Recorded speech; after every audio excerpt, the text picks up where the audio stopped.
Regarde ce que j'ai trouvé. Une édition de la rhétorique d'Aristote, de 1630, imprimée entièrement en grec. Et ce livre pose une question immense.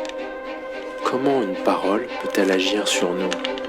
Pas seulement parler, pas seulement être belle, mais convaincre, émouvoir, entraîner, tenir un peuple tout entier. Pour le comprendre, il faut revenir à Athènes, en 431 avant notre ère. La guerre contre Sparte a commencé. Les premiers morts athéniens sont enterrés publiquement. Toute la cité est là.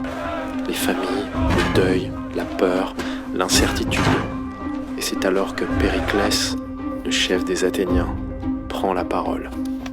Il ne parle pas seulement pour honorer les morts, il parle pour empêcher que les vivants ne s'effondrent. Il faut consoler, relever, redonner un sens, refaire unité. C'est exactement cela qu'Aristote veut penser dans sa rhétorique.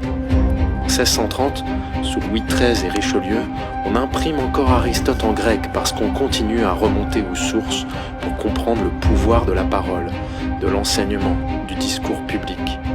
Pour Aristote, la rhétorique, ce n'est pas un décor, c'est l'art de voir dans chaque situation ce qui peut persuader. Et dans un moment comme celui de Périclès, il y a 3 forces. D'abord, l'éthos, la confiance que l'orateur inspire. Ensuite, le pathos, les émotions qu'il met en mouvement, la douleur, la fierté, le courage.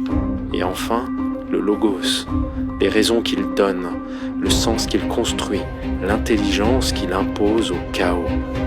Voilà pourquoi ce livre est si fort. Il ne parle pas seulement de belles phrases, il parle de ce moment redoutable où une parole entre dans une assemblée, saisit un peuple et l'empêche de tomber. Ce n'est donc pas seulement un vieux livre grec de 1630, c'est un traité sur la puissance politique de la parole.